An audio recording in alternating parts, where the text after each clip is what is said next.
How are you? It's Jason. Just letting you know before we start this week's episode, we have set up a Supercoach League and tipping competition on the Supercoach app. The codes are 220598 for Supercoach and 330379 for the tipping. If you're keen to join, go jump on. The more the merrier. We'll share the codes to the Facebook page and the Facebook group. And while you're there, give us a like, share, and get some more people on board. So let's get around this episode.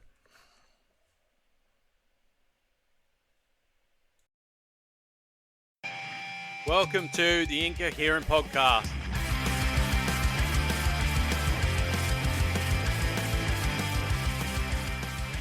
Welcome back to episode 22 of the Incoherent Podcast. We have a big week ahead of us because the first two games of the NRL will be played on Sunday in Las Vegas, and it's pretty exciting because then we're going to have stuff to talk about, have stuff to watch. I've only got 2 more night shifts of work and I'm off for a month, so any more excited, boys? I don't know. The Knights might as well just stay here in Australia after the way they trial, give the Cowboys the 2 points, and the boys can go sightseeing. I don't get much off trials. Trials are trials. It's nothing to do with the season. Parramatta won the pre-season challenge, and they haven't won anything since 1987. Speaking of preseason, that is the stupidest point system I've ever fucking You realised. play 2 games. Yeah. It's unnecessary. It's an unnecessary thing. They're just trials. They're not going to put their best teams out there every week to try and win it. They might as well just bring back the Nines and have that as a competition and clubs do their own thing. I'd much prefer the Nines. I prefer the Nines. The atmosphere of the Nines kicks off the season, gets you excited. I miss the Nines. And I think they can do a lot more with the Nines, like globally. We bring in... Well, speaking of Nines and globally, what about a rugby league Nines off to the Summer Olympics? Yeah, well, that's the thing. You'd have to grow it, though. You can't do it as it is currently. If you'd have to grow it that much. No, you wouldn't. You'd have all your Pacific Island teams. World Cup. Well, if you think about it, you've got the Olympics are going to the US and they'd put flag football in there. And I don't see anybody beating America in flag football because they've got the premier NFL competition. It's their sport. It's what they do. Canada play it. Like, it gets played around the world, but not to the professionalism that it gets played in the US. Like, there's a Canadian Football League, but it's not like you're going to get a few players from different countries that come from the NFL, but not that many. Like, we'll be just really good at punting, basically. And we've got one blocker, if you're looking at it from a professional sort of view. So you probably could do a rugby league Nines at the Summer Olympics. It could work. The sevens work. Well, that's right. You got the rugby sevens, Yeah. so there's no reason why. Well, that's more of a Rugby global Nines. thing. But do you really think anyone beats Australia in a Nines World Cup? Even with the new eligibility rules? Yeah, New Zealand could beat them. England would be probably more competitive in a 9 system rather than, because you look at AJ Brimson with open space because he'd go back to playing England, obviously, and so would Radley. But England have got there's a lot of speedsters over there in the Super League. You put them in a 9 system where they got more room to move. Yeah. I think England would be more competitive, and you'd have a lot more other teams out there too. They'll have to represent as England. They can't do a United Kingdom.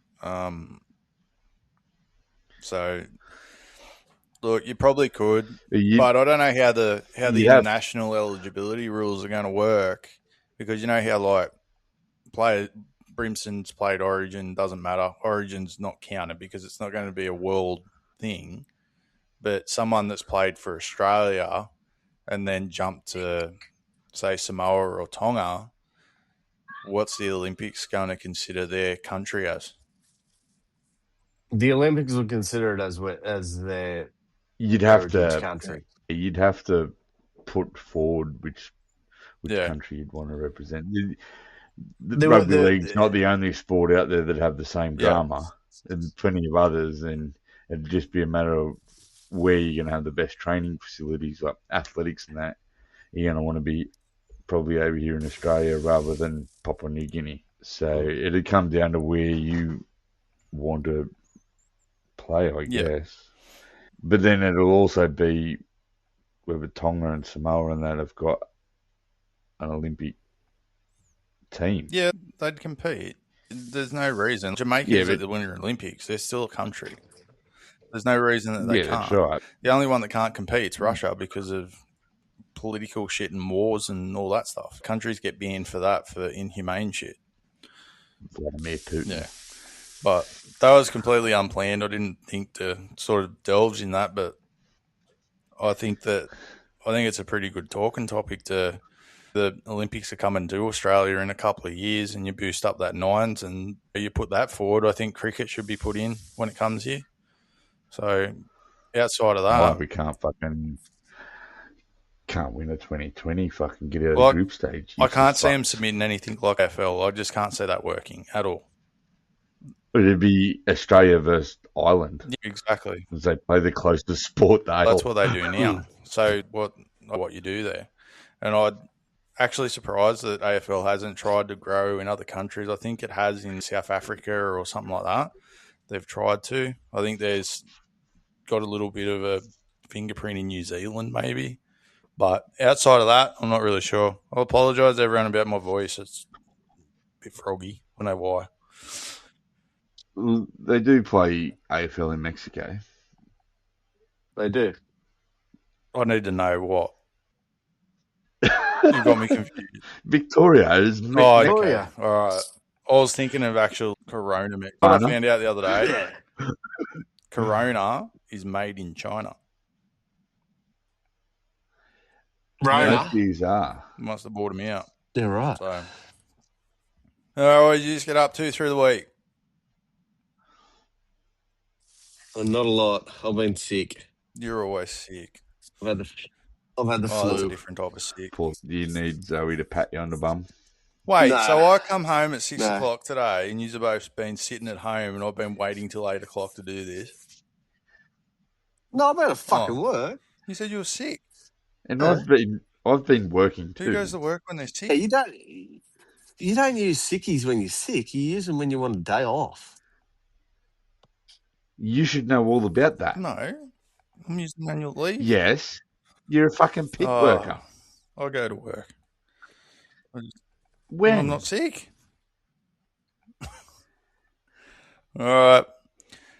What were your thoughts on the World Club Challenge? I think that Brisbane got a bit of a towel up in the first half, to be completely fair. I watched highlights. I didn't get to watch the actual game. I had some stuff on, but what did you think? Well, they got Bonnie blued. They did. They got gang fucked. So I think they went into that first half probably thinking that Hull KR weren't going to play as good after getting beat the week before by a newly promoted side. And yeah, they got a bit shell-shocked, like 3 tries in 15 minutes. And yeah, well. But if you ask our good mate Adrian, Broncos are good, and they only lost because Adam Reynolds couldn't goal kick. That's not why they lost. So, probably one of the best goal kickers to ever play for Souths, and arguably one of the best in the NRL is the reason why the Broncos lost Broncos the World Cup Challenge for the so third time in a row. Like, because they're ex-Knight supporters. They won their first comp since 2006. That's a long time. That's 20 years. I don't go around going the Knights are great because we won in 2001. No, but you say they're great because they won in 97. Yeah, no, that was a good year. But it did bring me to the question, though. If, say, a Hull KR, St. Helens, Wingham Warriors, if they were put into the NRL competition, where do you think they'd finish on the ladder?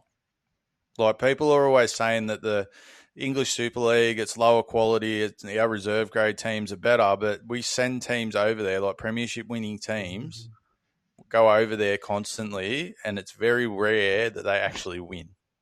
Even when the English teams Cowboys come won. over here, they don't always win. They always get the Cowboys won theirs. And you can't use the excuses because they've played more games and stuff like that. If anything, that's going to make you more injured. Like, the team should be fresher. They've still played games before they've gone over there. They played 2 trial games. Like, you're going to say when they play in round one? I'd hardly call. What are you going to say when they play in round one? Trials. When they lose, if they lose in round one, or they had to go to England and play. Like, they've played more games than the other teams that they're going to be playing in round one. So are you going to use that as an excuse that they've played an extra game? Or are you going to, if they win, are you going to say, oh, that's because they're more conditioned? They've played the same amount of games as the Dragons. Yeah. Dragons played it behind closed doors. But that's what I mean. If you put one of those top Super League teams in the NRL competition this year, where do you think they finish at the end of the year? Where's it played? Are they going to play here in Australia? Oh, it doesn't matter where they play. They're just playing. It's not going to actually happen. Let's just say, I'll hume you. So the Wing and Warriors move over and they start playing out of Sydney. Make it easier. They don't have to travel or anything.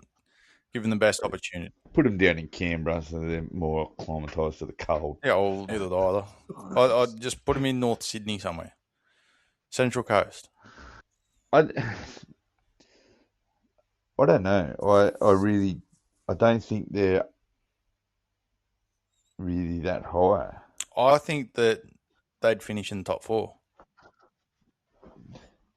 They are not better than Melbourne Storm and Penrith. I'm not saying that they're better than them. I'm just saying that I think that they could have consistent wins to finish in the top 4, and they're a possibility to be there playing grand final day. I don't think the English Super League teams are as far off as what people think. I don't think they're a reserve grade team. You look at, say, the Knights last year come last, or the Titans, they're reserve grade quality teams from last year. They struggled. Or the way the Tigers have been playing, or the Bulldogs when they got their wooden spoons and stuff like that. They were reserve grade teams. They weren't first grade teams, and we've seen that because the Bulldogs have rebuilt and they've built a first grade team, and none of those players are left there.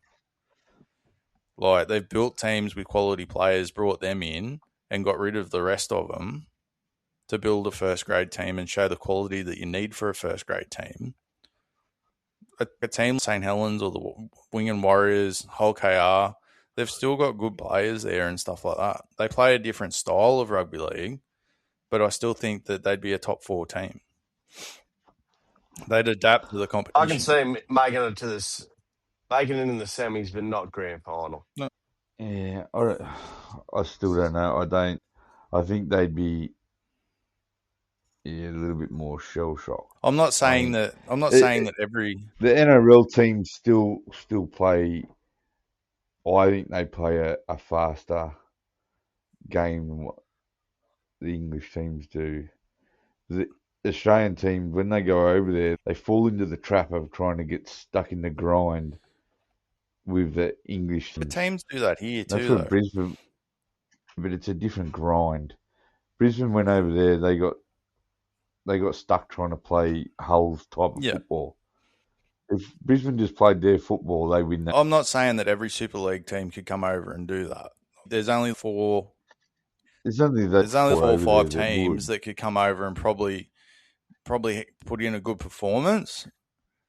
Not all of them. There's not enough depth in the competition to do that, to bring all of them over and say they'd all go well. But there's not. That's the same with the NRL as well. So some of our bottom teams go over to the Super League and do the other way. They're probably not making the grand final either. But our top teams are probably very likely to finish the top. It's just different coaching and stuff as well. You've got to look at it also that in those top 4 or 5 teams, there's a lot of ex-NRL players filtered through that. There is, but they're not at the top of their game when they go over there. They usually go over there because they've been offered better money. They want to give it a go before the end of their career. It's not really the cash grab that it used to be, but it's an experience. It's something that they want to do, and they can continue their career for another couple of years before they go into retirement and stuff. They're not the Nathan Clearys that are at the top of their league going over there and playing. You know what I mean? They're not in their prime.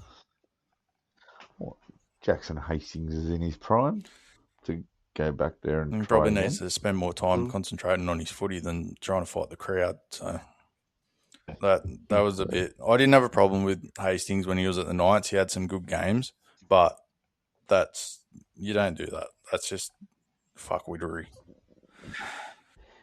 But you can't tell me you would have done it any different if those spectators were into your daughter the way they were into his. I know that. I do understand that. So I really do. He think probably restrained himself a bit better than me. Well, I can't fight, but there's better ways to do it when you're a professional footballer. It's not really a good look, but I know people shouldn't be saying that sort of shit, and that shit needs to be rubbed out. You don't need that shit. I don't like that shit. You don't need to make comments to people from the sidelines just because you think you're untouchable too. So I'm probably giving a little bit of credit to show them that they're not so untouchable, but get that shit out of there. You're there to enjoy yourself and watch the footy. You're not there to fuck around. So you're just spoiling the experience for everyone around you, to be honest. So whoever, the Warriors have given up Barnett. That's got to hurt a little. It does a bit.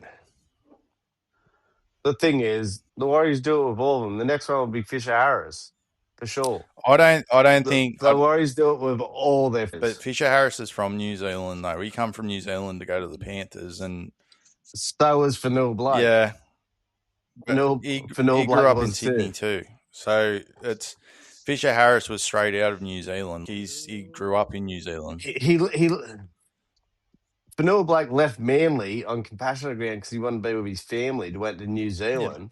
Left New Zealand on compassionate ground because he wanted to be with his family. And that's something the NRL needs to stamp out, and that's why I think when you get into these sort of situations and you've still got a year to run on your contract or whatever, you need to sit out that year. You can't just go straight to the next club. That's just something that they need to stamp out. Yeah. I think Barnett's got a good reason for it. It's because his daughter's sick and he wants to be closer to family in Taree to take care of her. That's a fair thing. Yeah. When it's, I'm homesick, well, you should have thought about that before you went over there if you was going to enjoy it or not. Or do a shorter contract to see how you like it and then extend it. Or maybe the Warriors need to do that sort of thing of, all right, we'll give you a short-term deal and then we'll give you a longer one if you want to stay because we're sick of being fucked around. Or start developing your own. Start working harder on juniors. You're not going to offer a short-term deal to people, Fisher Harris or Fanil. No, you can't. You want to lock them in as long as possible because other clubs are going to offer. That's right. You need to offer the long one because no one's going to go home and, I'll go there for 1 year, 2 years. No one's going to go. What if you put a clause in there that if you leave short of your contract, you lose money? They lose 50 grand, 100 grand or something. But most of the time, they don't give a shit about that. Yeah. Really? I think they care about money. Come back over. That's why they started giving them fines for penalties and stuff instead of giving them weeks off. Like for when they go on report to the judiciary. They tried to up the fines because the players do care about money. I think there's just a better way that they can do it. Even if you got to sit out that year, but if you ask for a release and they put it forward to the NRL and then the NRL decides if you've got a good enough reason to be going back. Yeah, but so the Warriors do it all the time. They don't argue. They just release the players. Yeah, I know. I know that they do. But it stops players from being disgruntled. You see in the past a lot of the Warriors players. It affects the playing group and the teams try and keep. The Warriors have the reputation of being the nice guys all the time. And the NRL's got bigger things to worry about. But they got Tuivasa-Sheck to go over there, and he loves that club. I know he went to rugby and gave that a go. He just wanted to try something else. Didn't like it. He come back and he looks like he might still stay. He went back to the Warriors. That's the thing. They released him from his contract so he could go play union. Yeah, and then he come back. And then he come in back. good faith. So I'd say that it needs to be a junior thing. You need to develop through your juniors, and you're going to have to develop in-house. And as it stands at the moment, because there isn't a second New Zealand team, you're not, Same thing, that. not. They're just going to develop them. They're going to get 2 or 3 years in the NRL, and they're going to some Sydney club. But they can't say that they're home. They can't say they're homesick from the Warriors if they're at home. No, but they just find the next excuse to. And that's why I think you need. That's why I think you need that 12-month ban. Homesick's just the easy one that they can use. But that's why I think you need that ban. it's always going to be the case for the Warriors, I think, because it is a flight if you're an Aussie going over there. So it'll always be the case. But I do reckon they need more Aussies in the team. The Australians help. Barnett, he's been great for him. Kate Wells been great for him. Jackson Ford, they're all been really good players. Even Metcalf. Yeah. The next one I see probably to leave the Warriors will be Tanner Boyd, I reckon. I don't think. I don't know. It depends which way you want to go. Where he goes. With Metcalf there and Jet Cleary there, if you can keep hold of those two, you probably don't need Tanner Boyd, and he's probably going to want to start in a first grade team, and the Bears is probably a good place for him if he went there. And also, halfbacks are hard to come by. And he's not. I know people think he's a terrible player. He was at the Gold Coast and perceived that and used as a hooker and all that. He's got an extremely good kicking game, and he's really good at setting the pace of the game and stuff like that, if you actually watch him. I wouldn't be surprised if the Warriors play Boyd at 7 and Metcalf at 6 when he comes back, and push Tavita Harris to your 14. Yeah, that'd be a lot better. Tavita Harris is actually really good at coming in at 9 or 13. But you got the 6 inch. Well, that's right, because Wade Egan. Yeah, I think Metcalf. It all depends on how he rehabs to ACL. It's a shit injury to come back from, especially with his running game. He hasn't got the size of a lot of other players that are coming back from ACLs, so they may use him as the 14 to bring him back gradually. Yeah. Have Tavita Harris as your 6 beside Boyd, but I don't think Boyd's that. He wasn't the problem at the Gold Coast. No, he definitely wasn't. That. He just didn't have that player beside him that could help him. Someone Metcalf that's a runner and can control a team and has proved that he's a very, very good player. Next to a Tanner Boyd with some big forwards, Tanner Boyd, he'd be that player that you need in that position just for his kicking game alone, let alone everything else that he can do. And he does his tackles and stuff. I don't think Tanner Boyd's the worst halfback in the competition by far. No. All right. This week we've got Vegas. I have the team list for the Vegas games through the team list. We've got Kalen Ponga at fullback, Dominic Young's on one wing, Greg Marju on the other wing, Bradman Bestgate and Greg Eye. Pretty much picks itself when they're available. Jacob Safidi, Trey Mooney, your front row, Phoenix Croslands at hooker, Dylan Lucas, Jermaine McEwen in the back row, which is a really good back row, I think. Good young. Lucas is great. McEwen's going places. Frizzell at 13. I'm happy with that. He'll be used as an extra front rower, and Frizzell's not going to stop. The thing where it gets weird, not weird, but people are complaining about, you got Fletcher Sharp at 6, Dylan Brown at 7.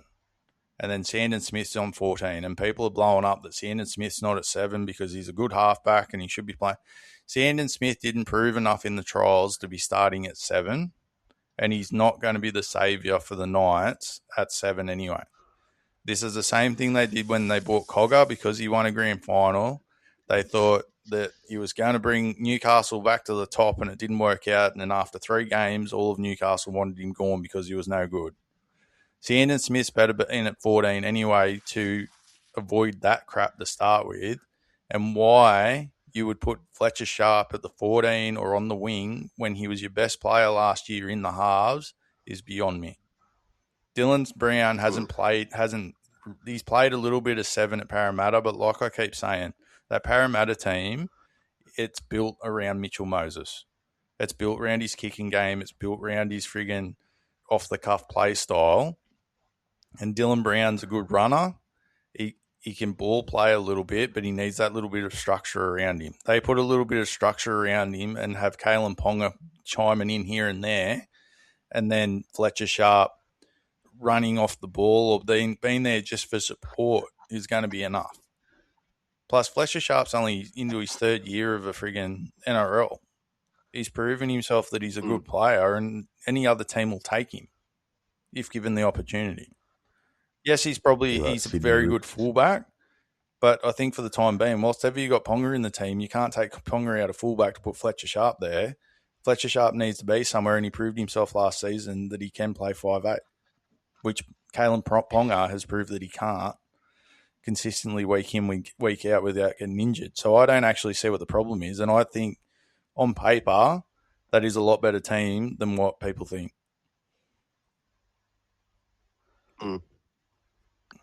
So, and then they've got Matt Croker, Thomas Cant, Pasami Sulo, Fletcher Hunt, and not even going to try with Francis. We'll just call him Francis as their 6-man bench. So, the first team that we've done with the 6-man bench, they've gone for a utility, a couple of forwards. They've got an outside back that can fill in at fullback, wing, centre. So that's probably what teams are going to go with. Playing against the Cowboys, who have Scott Drinkwater at 1, Braden Burns and Murray Tungalungi on the wings. Jackson Purdue goes back to the centres. Thomas Chester comes into the centres. Jake Clifford, Tom Dearden. They get the first crack in the halves, which I think is a good halves combination for them. I think that's really good. Cohen Hess and Tomalolo in the front row. Reid Mahoney's debut at 9 for the Cowboys, and they've got Sonny Luke on the bench. I'm guessing to replace him unless he comes in at 13. And then you've got Lukey, McIntyre, Cotter, Thomas McKaylee, Harrison Edwards, Kai O'Donnell, Griffin Neen, John Bateman.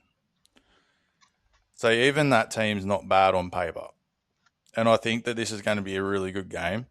I know that's me against Zach. I know Zach's going to be all over the Cowboys. That's why I didn't do me tips this week and pick the Knights. I get excited at NRL season, and I honestly think the Knights can beat this Cowboys team. But I wouldn't be surprised if the Cowboys come over the Knights. Thought you were at work all day. Hey? Thought you were at work all day. Sounds like you've been fucking day drinking. I haven't been day drinking. I know it sounds. I've been training all day, so I've been talking and explaining and overstimulating myself, I suppose. So I could see him beating them too, the Knights beating the Cowboys, but not this game. Probably later on in the season when they play each other again. But we only ever play the Knights once. No. And it's always in North Queensland. Yeah. Never in Newcastle. Now we're going all the way to fucking What is Vegas. it? What'd you figure out? It's the first time that the Knights have had a home game against the Cowboys in how many years, and it's in Vegas.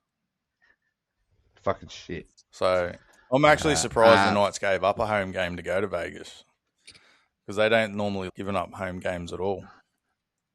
But I suppose they're best off taking a Vegas game now before it fucking stops and they just say, well, there's no point in taking the Knights over there. I think every team will go. Yeah, they will. So I was actually thinking, what teams go next year? Will it be the Tigers, Dolphins, Titans? Tigers will get the bye again. Melbourne will go next year. Melbourne will probably be one. The Bears, they'll come in next year. No. I don't think they go next year. They won't go in the first year. But new team. They won't make their first game of the NRL in Vegas. No, I don't think so either. I think their first game in the NRL will be in Perth. Yeah. Well, I think that if they were going to send a newer team for an American to get behind, it'd be the Dolphins because they are a newer team anyway, and they haven't sent the Dolphins yet. So train down at Miami. Yeah. There's still plenty of teams that are yet to go. I think what's this the third year in a 5-year contract, so we've got 2 more seasons. So what do you got? What do you reckon, Hoover? You on the Cowboys this week? I don't know. I'm going to stay You out need of to that start one. knowing because we do a Really? podcast where your opinion matters. No, I'm going to stay out of that one. I'm just going to let you two argue that one. It's not much of an argument. The biggest flaw I see for the Knights is probably Frizzell at 13. No, he won't stop all day. He's one of the best edge runners to play in the NRL ever. Yeah, well, I think he gets a spell on the bench. He runs such a great line. I think he gets a spell on the bench. I don't think he's doing 80. He's not doing 80. I think Sulo comes in. Doing 80 Sulo maybe. Croker maybe. But probably Croker. He's such a good edge back rower. He's rated very highly, but he's underrated for the work ethic he gets through, to be honest. But if I'm Holbrook, I'm lining Tyson Frizzell up against Helam Lukey to put pressure on his return from an ACL. Kent's a bit younger and he's got that little bit more speed. So they've with Kent's on the bench. Not Kent. Yeah. When Lukey comes off, Kent's probably going on. McEwen and Lucas both give you a little bit of speed, though. That's the thing. Lucas has to be body and his experience. Lucas has to be in a discussion for an Origin call up this year, especially with a 6-man bench. He has to be thereabouts. Surely. Well, Origin's a whole different ball game, and we're not getting into that in round one. No, we're not. Yeah. But I'm just saying that's how good he is. The Knights team, when they lost Fletcher Sharp and Dylan Lucas last season's when everything dropped off and fell apart. But you've also, that's right. So you got injury prone Frizzell because he does get injured a fair bit. Yeah, well, that bloke's busted a testicle playing footy and played on. Then you've got Ponga, who's probably the most injury prone NRL player that Ponga's ever not played even a a game. factor because you've got Fletcher Sharp to go back there. But once you lose Fletcher Sharp, Fletcher Hunt's good at fullback, but he's not a Sharp or a Ponga. I don't think you're putting Sharp back there. I think you're putting Hunt. But in this situation you are. But you've also got the option of putting Sandon Smith into 7 and then moving Dylan Brown to 6. So it's just how much you want to upset the team. So I honestly think you're pushing Fletcher Hunt at fullback if Ponga goes down this game. I think that's what happens. You don't want to upset too much. There's too many movements to put Smith in at halfback. I'm still not thinking that Ponga's locked into play yet. Well, he's been named. Supposedly he is. I reckon he'll play. Just because he's been named doesn't mean I reckon anything. He'll play. I think they've just been babying him. He was still in the moon boot 3 days ago when they flew out of his boat. Pick one, Hoover. I'm going to say the Knights. Knight. You're fucked. I'm out of here. See you later. I want to see how Dearden and Clifford go together. I think it's a good combination, especially with Drinkwater there at the back too. You don't have to see how they're going because they've played football together already. I mean, that's going to be a big factor. That halves pairing in the Cowboys, that whole spine really. And if Reed Marnie goes down, you've got Sonny Luke on the bench, or everyone forgets that Ruben Cotter went to the Cowboys as a hooker. I think he's got too big now. He can still do it, but I don't think. Yeah, but he can still do it. I suppose it was actually fucking Tohu Harris played fucking halfback for the Warriors there. That says more about the Warriors than it does Tahu Harris. But Tahu Harris was a 7. Yeah, but I think Cowboys. It will be a good game. I just think the Cowboys a bit too classy. I reckon it's going to rely on two players really. I reckon if Ponga's playing good, Knights, but Tom Dearden, if he plays fucking out of his skin, Cowboys will run away with it. I reckon. Yeah, because the Cowboys have got decent halves. Like they've been together, they know what they're doing. Knights are playing new group. I don't think it comes down to those two. I think it comes down to two other backs. One of them's Greg Marju, because if he's playing Fucking a fucking idiot, fucking Scott hands. Drinkwater, He's got fucking hands like The feet. only player, Red Scott Marjorie. Drinkwater is going to exploit Greg the only Marju player in the starting down that side. side. There's only two players that haven't played in that, didn't play in that team last season, and that's Trey Mooney and Sandon Smith. The rest of them have played in that side in the last 12 months. What about Dylan Oh, and Brown? Dylan Brown. Your Sorry, I forgot marquee about Dylan signer Brown. for the next Well, I'm 10 not years. worried about Dylan Brown. Dylan Brown's a good player. We're not. But That's he's not a good what we're player. saying though. It's the fact that him and Sharp haven't played together. They played 25 minutes together last They weekend. didn't play last Actually, they weekend. didn't. Sharp pulled out. Sharp pulled Yeah. out. Sharp was out. So that's another factor. Sharp's got no game time under his belt coming back from a spleen injury. I think he No, gets Sharp a played the rest. first week. Sharp played in the first week because he played fullback. He pulled out last No, he week. played wing. No, he played didn't he? fullback. He was filling in for Ponga. He played fullback in the first week, and then he pulled out last week. He was supposed to play fullback again.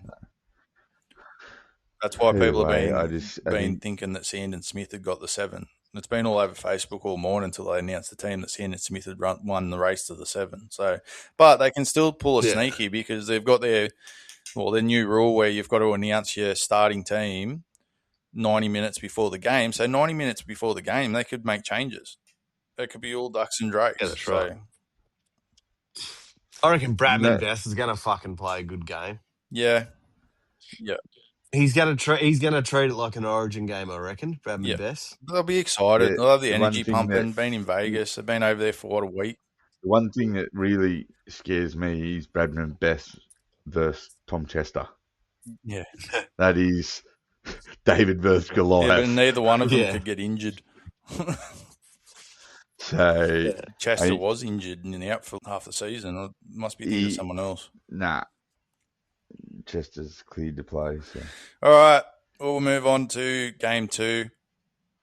We can't really spend this much time on all the team lists when we get full rounds, but we've got Connor Tracy at fullback, Jacob Carraz on the wing, Marcelo Montoya on the wing, Stephen Crichton, Bronson Cherry, Matt Burton, Lockie Galvin are the halves, Max King and Samuel Hughes are your front rowers, Bailey Haywood, Viliami Kikau, Jacob Preston in the back row, Jamin Sallin is your lock, and then you've got Kurt Mann, Topanua, Harry Haynes, Josh Curran, Sean O'Sullivan on your bench.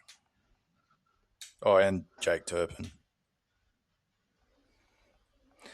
So the Bulldogs they're not really that changed from last season. They're probably still going to be a very strong side.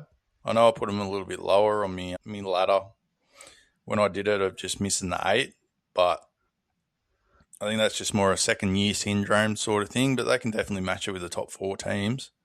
And they're playing the Dragons. Click Gufferson is at fullback. Christian Tupalutu on one wing. Seti 2 on one wing. Valentine Hones and Moses Suli are in the centres. Kyle Flanagan, Daniel Atkinson are the halves. Amari Gula and Toby Couchman, the front rowers. Damien Cook, Luciano Leilua, Jaden Sullivan, your back row, and Hamish Stewart is your lock. And then you got Hammy Sally, Josh Kerr, Blake Laurie, Ryan Couchman. Yes. I think it's Lachlan King Togia, David Fale, Jacob Halangalu, who are on your bench. Sorry if I mince those names up. I'm not really good with names. I don't know why I'm doing a podcast, so I can't read names. But I think that Bulldogs team is a lot stronger than the Dragons team. I'm sure that they'll build into something, but I've got the Dogs on that one. Dogs on. I think players like Crichton and Burton are just going to really take that Vegas energy and be the same as what you said with Bradman Best, just having a blinder and treat Origin just from the atmosphere, to be honest, of where they are. Burton's under a bit of a injury cloud, and I'm guessing that's why they've got O'Sullivan. Yeah, But sitting there. So it'd be interesting to see whether he'll get given right up until that hour and a half yeah, mark. but I think it was a little bit of a Prove he's hamstring fit. thing, and I think he thinks he's fine. But said, well, till 90 minutes before the game, you're not going to know the full teams. There's duck strokes, all sorts of things. They keep it pretty close to their chest, especially being round one. It's a long season, and it is. It's a long season, so you don't have to play them. You're going to risk his hamstring in Vegas if he misses the next 8 weeks. Well, that's the thing. It's in Vegas, so it's an experience for the player that they'll probably never get again. So I think, who were they saying the other day? It's their second. They're the first player to play 2 games in Vegas. I think it's Montoya. Was it Montoya or was it Montoya. Sandon Smith? Well, he played for the Warriors there last. Oh no, he wasn't with the Warriors last season. No, I think it's Sandon Smith. Sandon Smith played with the Roosters when they went over. So I've got the Bulldogs. I think they're just a far stronger team. I don't like Flanagan in the halves. Apparently the Dragons have a young half coming through that the fans have been trying to push for him to let him play. And Flanagan doesn't want him playing just yet. He wants to get him through. So Flanagan might be all right with Atkinson there. Atkinson's a real good player. It's sort of it's not his first crack at NRL. He played at the Sharks, but he's gone and he's got to try and make that his team now. So you're going to see what sort of player he is. Or plays better at 6. He does play better at 6. He has in the past.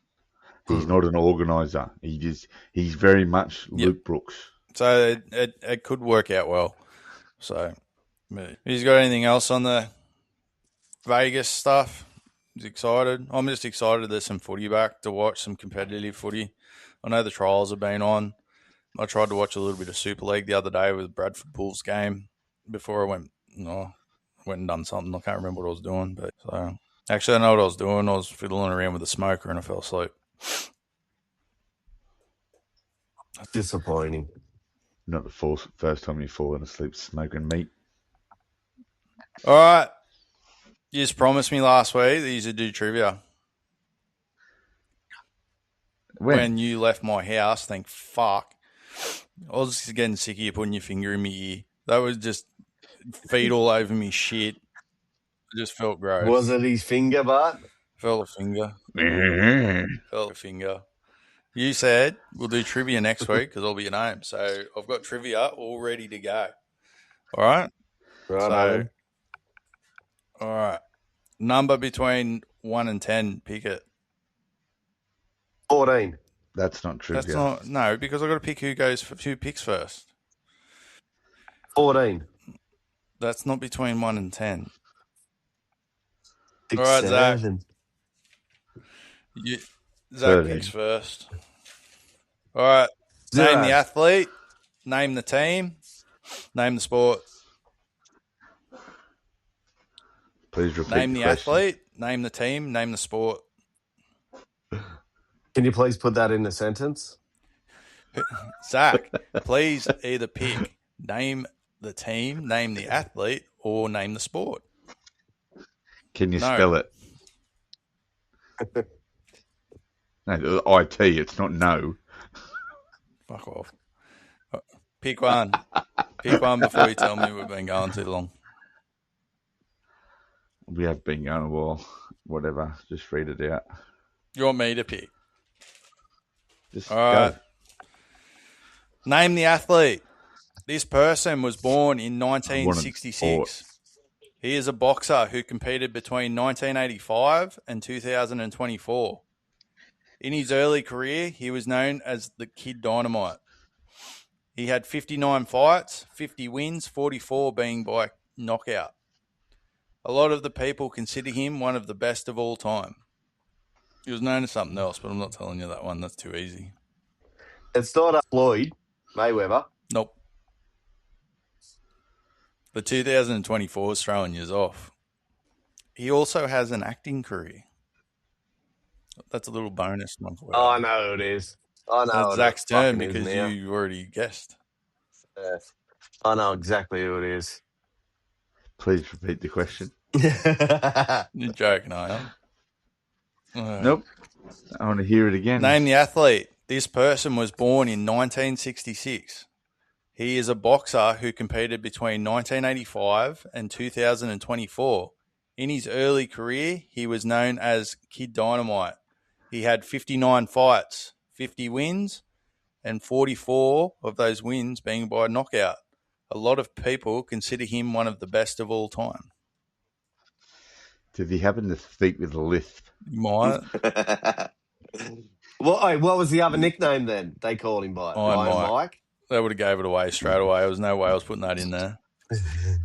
No, Mike Tyson. Yes, for sure. it was Mike Tyson. All right. I was trying to think of who he fought in 2024. Jake Paul. Yeah.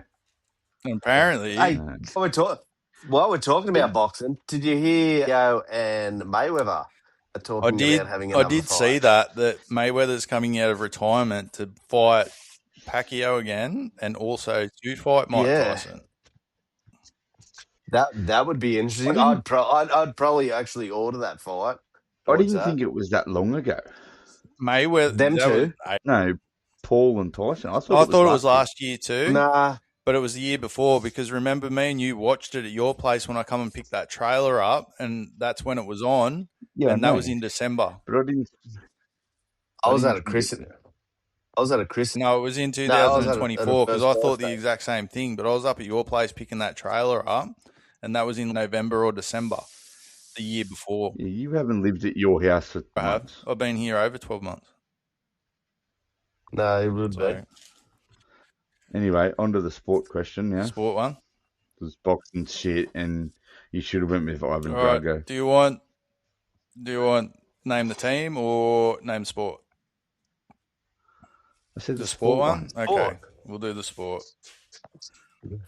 Don't you listen? What kind of game show host are you? This sport consists of two teams of 9 players. It was first played in England in the 19th century, but has taken off in the US. This sport is popular across the world. It is played professional in Australia in winter. You score with runs and a bat and ball. The ultimate score is a home run. It was bigger than American football. It is played in a diamond. Zach. Baseball. You gotta be quicker, Hoover. I had on mute half the time. Yes, it's baseball. All right, you want to try for 3 in a row? Name the team. This rugby league club was formed in 1908. They departed the competition in 1999.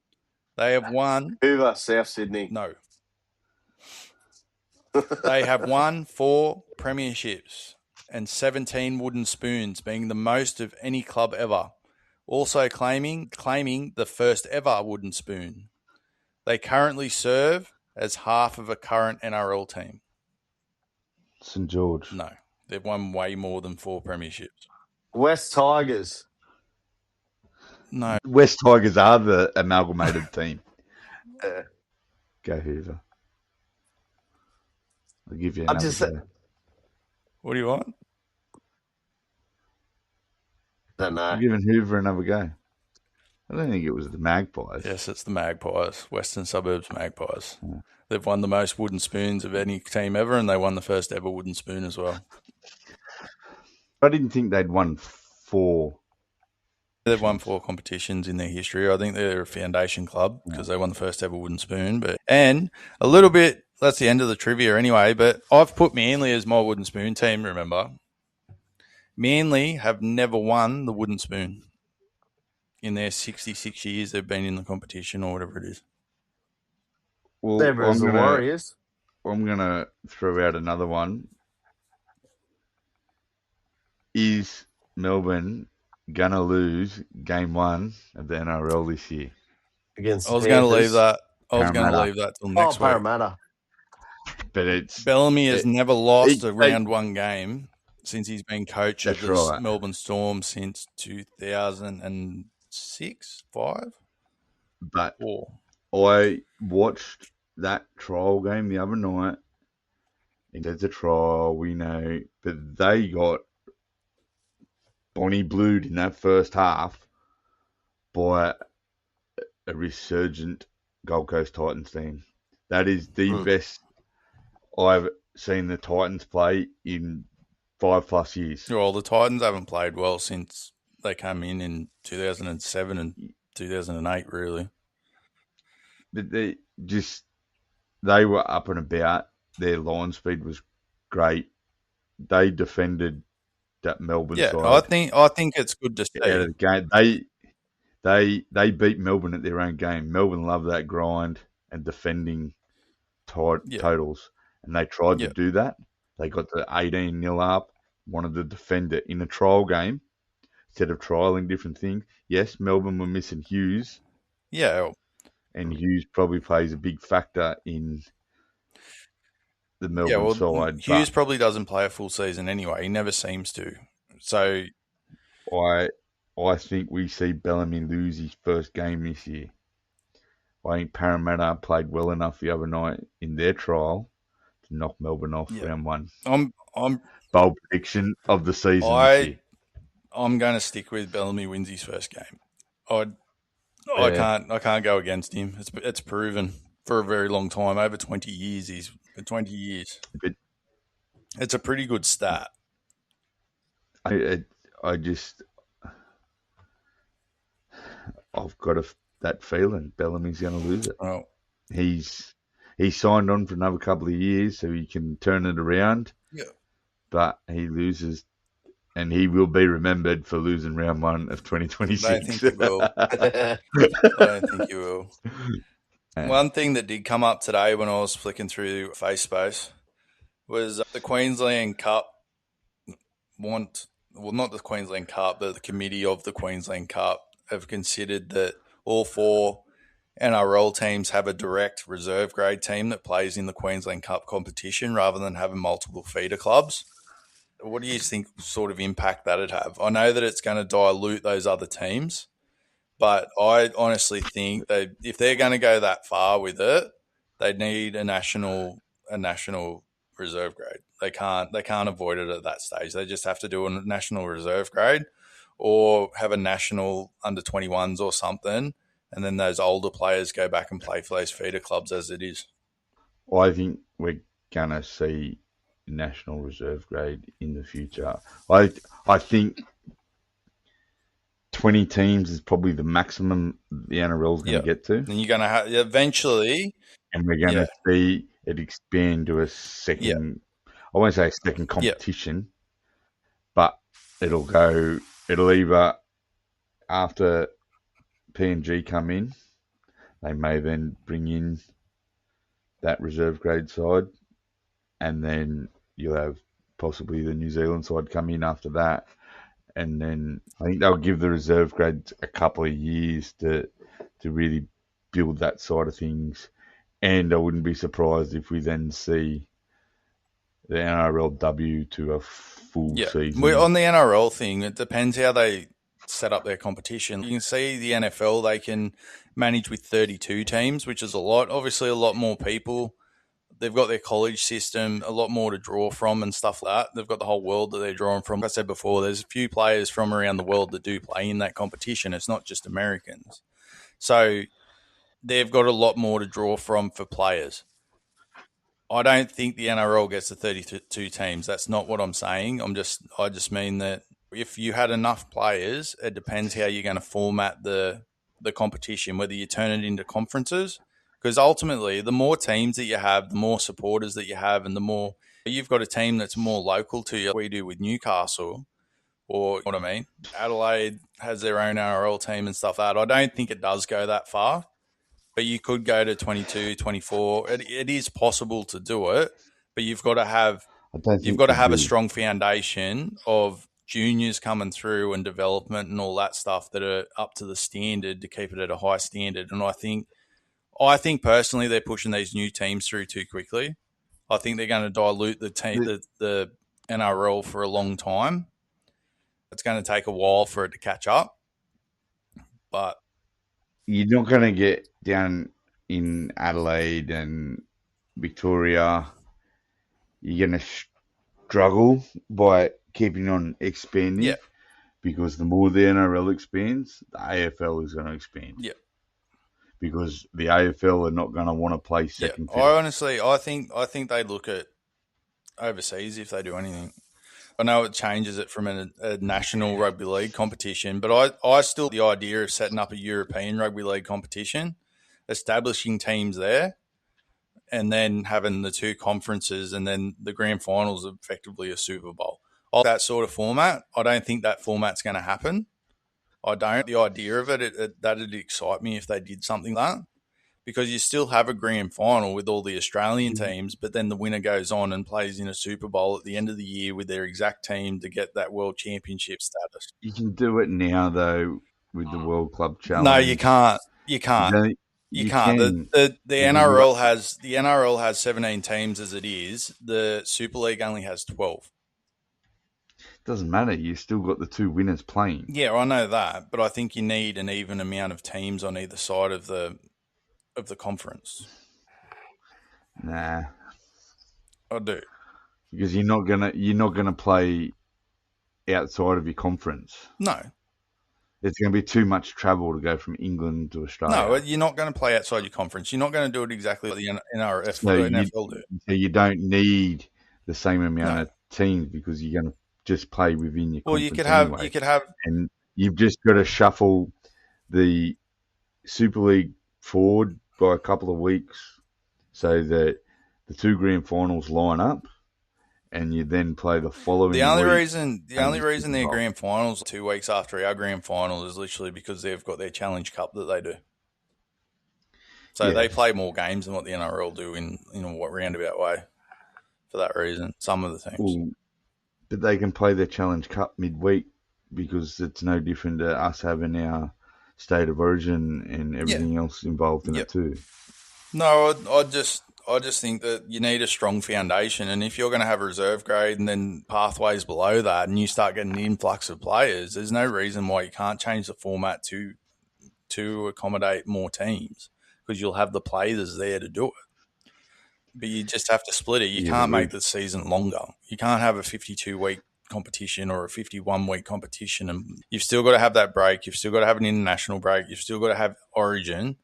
But I still think that if you had more teams and split it into conferences, you can shorten the season and do it that way.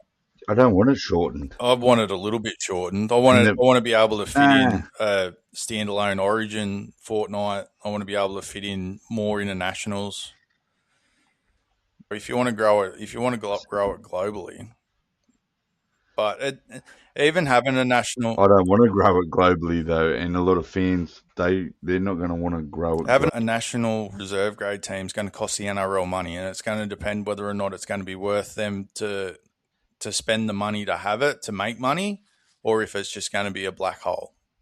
I think that's why they got rid of the under-20s competition, is because it was more a black hole to send the players. You've got flights, you've got all that shit following the teams around. So I still think they should bring back the 20s competition. You got good players out of that 20s competition. You got eyes on them watching it.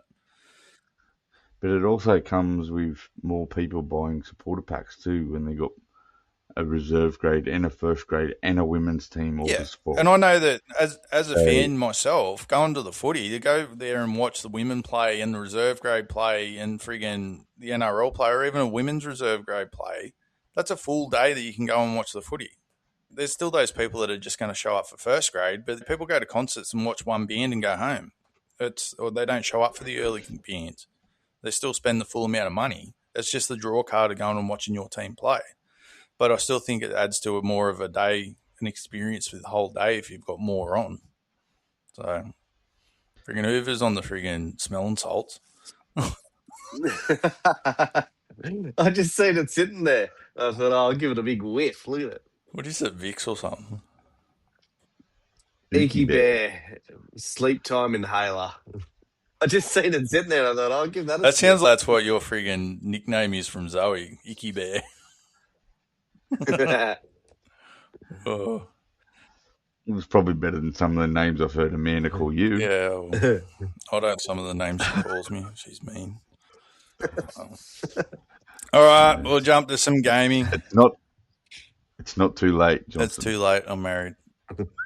It was actually really funny today. The trainee that I got, he needed to speak to somebody because he's a contractor. He had to speak to his company, but they've just changed their handler, and he doesn't have a number. He goes, "Oh, they've got this new girl in there, but I don't have a number. I can't help him in. The last number I got off a girl, I got married to her, and she won't go away." She got your number and you won't go away. That's 100% what it is, but don't tell her.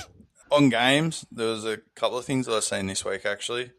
Far Cry 7 is apparently going to be a 72-hour timed story mode, and if you don't rescue your parents in that 72 hours, you start over. Do you like the concept, or do you hate it, or think it's shit? I love Far Cry games. I love the big open world and being able to do stuff. I don't know if I'm a fan of this 72-hour thing. And I don't know if that's just going to be a mode that you can set and you can do it in the normal way, or if it's just going to be that's how you play it. I'm definitely interested in getting it and playing it and seeing what it is. And it's set in Alaska, apparently. So what do you reckon? I haven't played the game, but I reckon that sounds all right. You think that sounds like a cool idea? I don't know if I think Far Cry might be free with your PlayStation Plus. Go and get one of them. One of the PS4 one. Oh, you don't have a hard drive yet. Yeah. You got a hard drive? No, but no. Don't worry. But don't one of them does have it. Probably stay away from 6. If I was going to go one, I'd go Far Cry 3 is probably my favourite. 5's not too bad. I think 6 is free. 6 I is think free. 6 is a free one. Okay. You can go and play it. It's the same sort of concept. I just wasn't really a big fan of it. Stay away from Primal as well. Yeah. Primal's different to what the other ones are. Yeah. But no, I'd probably go 5 or Primal 3. was good. I liked Primal. 4 wasn't too bad. I haven't played Primal. I've looked at it and thought about it, but I haven't played it. It is different to the other ones, but probably 3, 4, and 5 I'd probably have a look at. But 6 isn't too bad. If you can get 6 and you want to play 6, just play 6. It's still the same sort of idea. It's supposed to be a far cry from civilization. That's the whole point of it. You've got a cult or someone's trying to attack you and shit like that, and you got to survive, and it's a shooter game, and it's just open world and stuff. It's really cool. I think they might be making a TV series of it, I think. I'm not 100% sure on that one. I'll have to have a look. Also come across Way of the Hunter 2 has released a demo. I'm not sure if it's on PlayStation. I think it might be on Steam. I'm actually surprised that they've already made a Way of the Hunter 2 because it doesn't feel that long ago Way of the Hunter coming out. I Way of the Hunter, or the way that it's set up with you, you basically got to friggin' farm your trophies and all that stuff, and you got your own herd management and all that. It's a different take on a hunting game, but I actually really like the concept of it. I got right into it there for a bit. I don't think it's more realistic than not realistic. I won't say realistic. It's harder than Call of the Wild, but it's just a different experience, I suppose.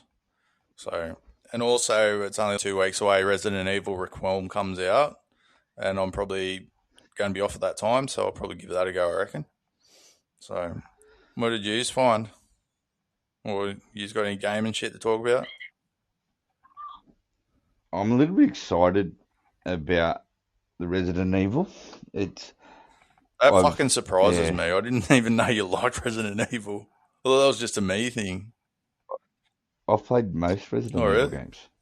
I didn't know this. Yeah. I thought you just played Ark. From way back on PlayStation 1. Really?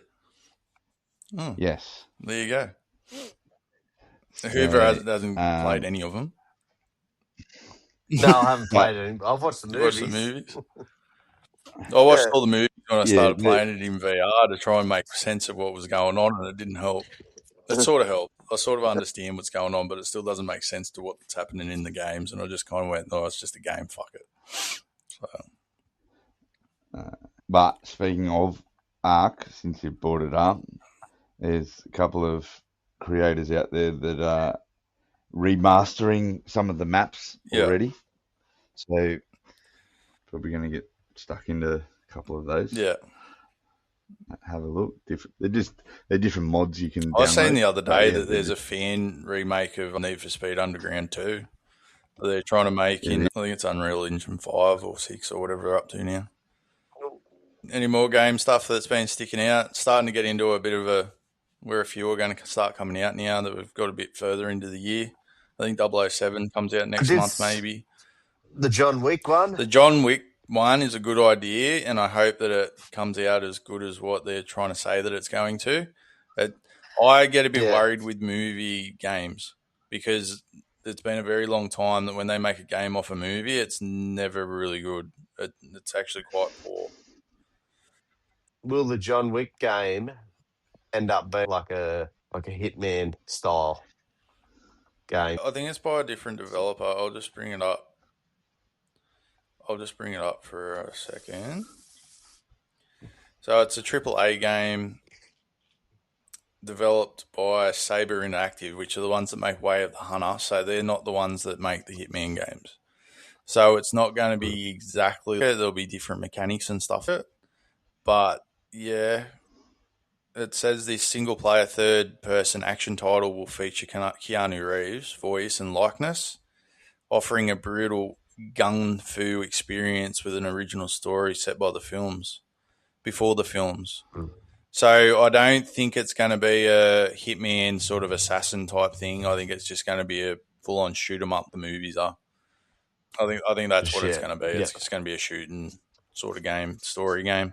And it'd probably be really fun.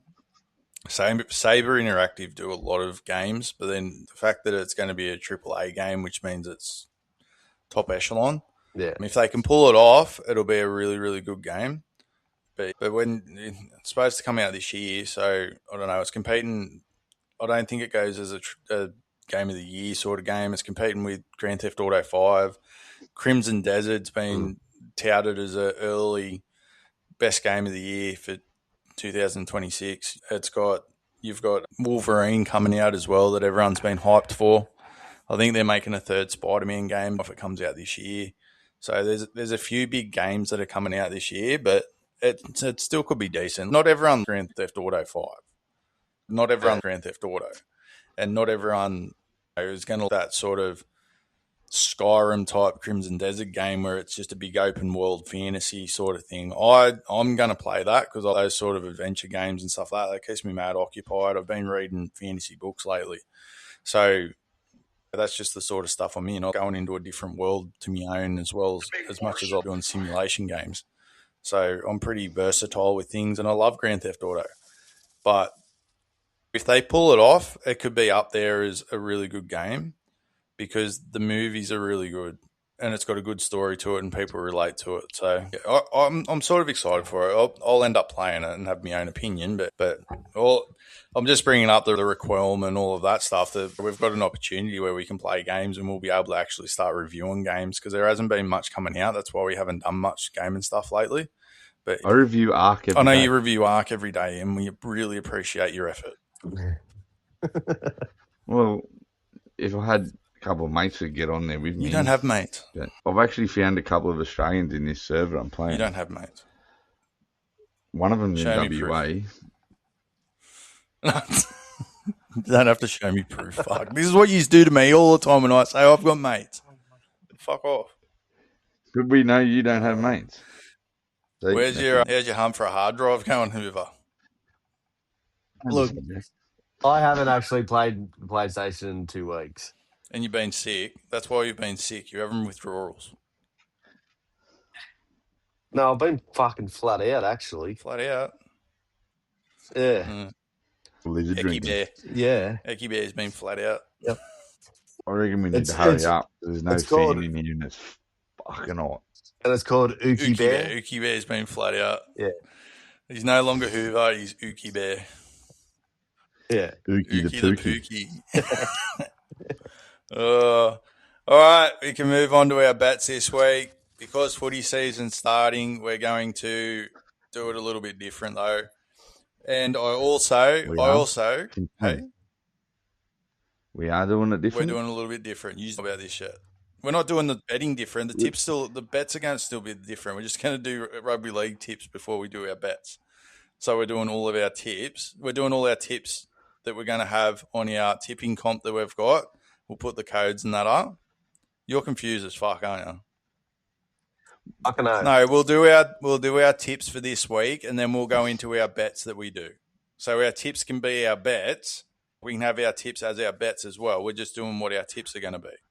So I'll do So my you're tips saying for the week. You, the rounds. yeah, just tip your round. We got to do our tips. We're a friggin' sports podcast. Well, hurry up. All right. So, but I did want to say before we got into it that I had a little bit of a win because you just keep fucking saying that I never win anything. I got us $50 this week, and we didn't even put in our $10 last week, so I just covered our friggin' entry fee. So, thank you. Would be nice. I nailed it. No, Hurry I up. nailed it. I was $52 back off five. You took half my bets anyway. I didn't take half your bets. Yeah, Newcastle. Jets. Yeah, you didn't get all That was yours one. right. That was one of mine. Yeah, there's nothing wrong with that. And let's just let the people know that yours wouldn't have been that much, except I told you who to throw in there to give you a bit more money. It's only going to get me $10 return. That's why that ended up So in there. I without went through my and done the tipping- Super Rugby and the league games. And then I got, this isn't giving back very much at all. It's like $10 or $5. And then he goes, I'll go do soccer or something. It'll boost it up. So I went and put a couple of soccer games on, and then it just went right up. So, all right, tips for this week. Yeah. I've got the Knights and the Bulldogs. Zach? You're drunk. I need some of your drugs. You can have some. That's great. I'm gonna do you one better. Cowboys by 8 into the Bulldogs. I don't believe you. All right. Hoover? Best attack in the league.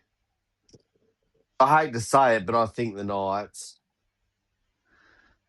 You're And trying to dogs. get laid. I was waiting for him to tonight, go aren't you? the Zoe's Knights and the Knights Dragons supporter. because he loves a friggin' he loves a roughie.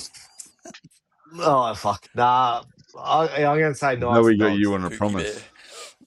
No, she's already asleep. All right then. What are our bets that we're putting on this week, boys? I've got the Bulldogs to beat the Dragons as my sure bet, and I've got Liverpool to beat West Ham on Sunday as well. I can't get into my sports bet at the moment, but I've done some Googling of what sports going on this weekend. Yeah. AFL's back. I know that. Is it round No, zero or is it trials? Yeah. No, it's not back until the I think we 5th. discussed this last week. Well, yeah, righto. Thursday Don't worry the about that Remember one. that one? Thursday, the 5th of March, it kicks off. It's the Swans versus Carlton. Well, I didn't really look at the dates. I just Googled fucking. So don't worry about AFL then. Super Rugby is playing. Yeah. Brumbies. I don't know who they're playing, but. And the only other obvious one that I really did see is I only seen it on TV just before we started. Are the girls soccer? Matildas. Yeah. All right, I'll bring up my sports bet. Tell me what the odds are. So the Brumbies play the Blues, and they're $1.36, and the Blues are $3.15. You're going with Brumbies? Stay with Brumbies. All right.